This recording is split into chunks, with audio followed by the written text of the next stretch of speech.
నశిస్తుంది. ఇదే ప్రకారంగా స్థితప్రజ్ఞుడైన మహాపురుషుడు కూడా విషయాల రసాస్వాదన చేయడం మొదలు పెడతాడా? ఈ విషయం గురించి ఇలా అంటాడు: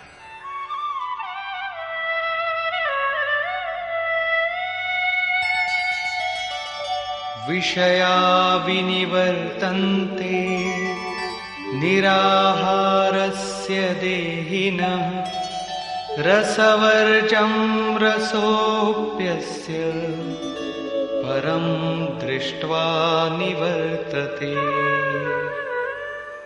ఇంద్రియాల ద్వారా విషయాలను గ్రహించనటువంటి పురుషులు విషయాలను గ్రహించరు కాబట్టి నివృత్తమైపోతాయి. కాని వాటిపై రాగం నివృత్తమవదు, ఆసక్తి ఉంటుంది.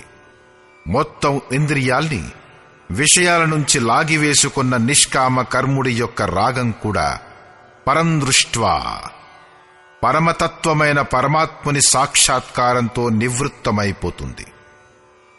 మహాపురుషుడు తాబేలులాగా తన ఇంద్రియాల్ని విషయాలలో విస్తరించడు. ఒకసారి ఇంద్రియాలు లాగివేయబడితే అప్పుడు సంస్కారం నశించిపోతుంది, తిరిగి అవి పైకి రావు.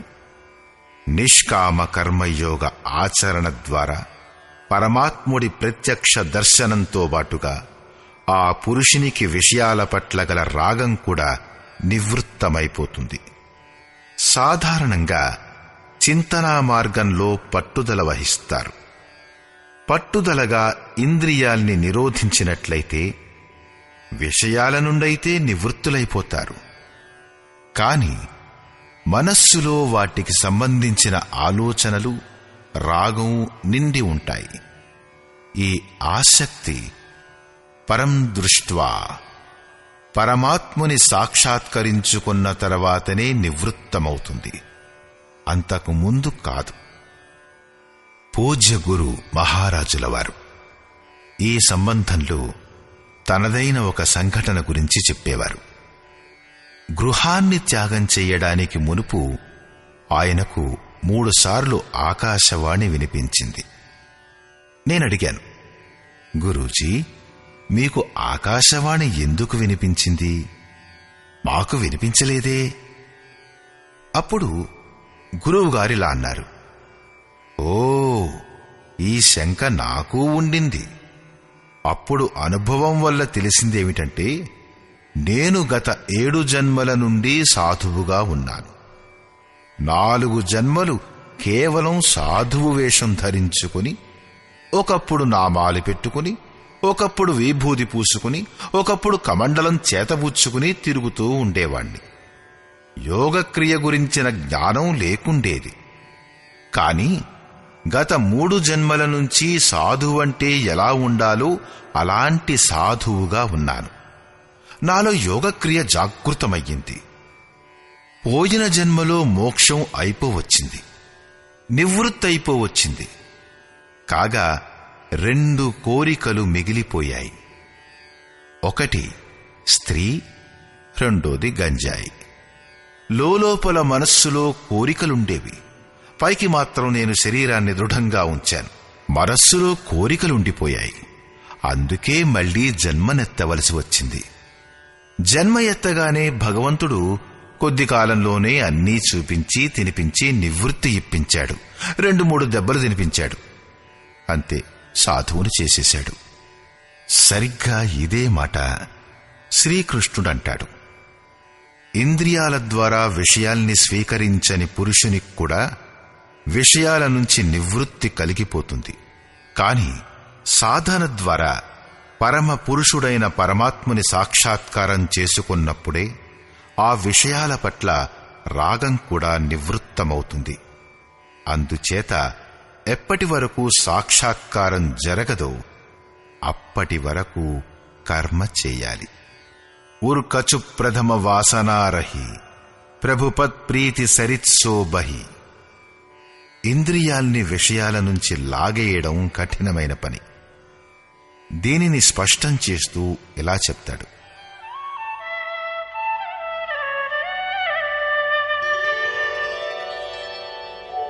యతతో హ్యపి కౌంతేయ పురుషస్య విపశ్చితః ఇంద్రియాణి ప్రమాథీని హరంతి ప్రసభం మనః. కౌంతేయ, ప్రయత్నం చేసే మేధావి యొక్క ప్రమథనశీలమైన ఇంద్రియాలు అతని మనస్సును బలవంతంగా ఓడించేస్తాయి, విచలితుణ్ణి చేసేస్తాయి. కాబట్టి తాని సర్వాణి సంయమ్య యుక్త ఆసీత మత్పరః వశే హి యస్యేంద్రియాణి తస్య ప్రజ్ఞా ప్రతిష్ఠితా. ఆ సమస్త ఇంద్రియాలను వశంలో ఉంచుకుని యోగంతో యుక్తుడవై సమర్పణ భావంతో కూడుకుని నా ఆశ్రితుడవు కమ్. ఎందుకంటే ఏ పురుషుని యొక్క ఇంద్రియాలు వశంలో ఉంటాయో అతని బుద్ధే స్థిరమవుతుంది. ఇక్కడ యోగేశ్వరుడైన శ్రీకృష్ణుడు సాధన యొక్క నిషేధాత్మక పక్షాలతో పాటు దాని యొక్క విధేయాత్మక పక్షాన్ని గురించి గట్టిగా చెప్పాడు. కేవలం నియంత్రణ మరియు నిరోధం వలన ఇంద్రియాలు వశంలోకి రావు. సమర్పణతో కూడిన ఇష్టదేవుని చింతన అనివార్యం.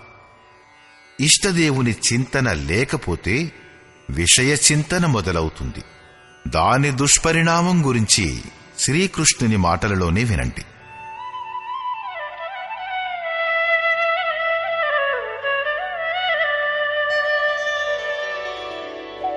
ధ్యాయతో విషయాన్ పుంసః సంగస్తేషూపజాయతే సంగాత్ సంజాయతే కామః కామాత్ క్రోధోభిజాయతే.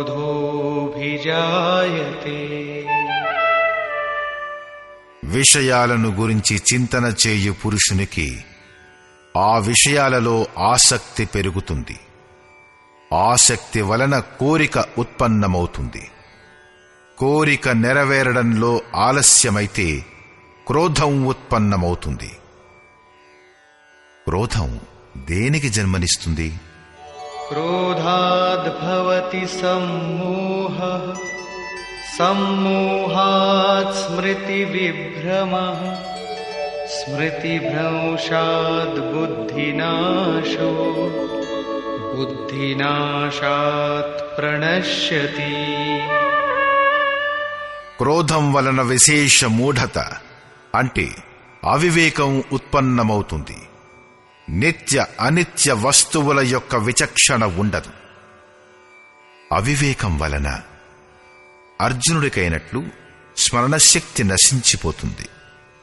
భ్రమతీవచ మే మనః అని గీత చివరిలో అతడంటాడు.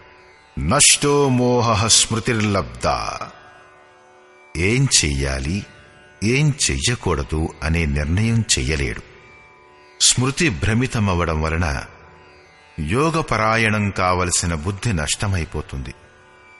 బుద్ధి నాశనం అయిపోవడం చేత ఆ పురుషుడు తన శ్రేయస్సాధన నుండి పతితుడైపోతాడు.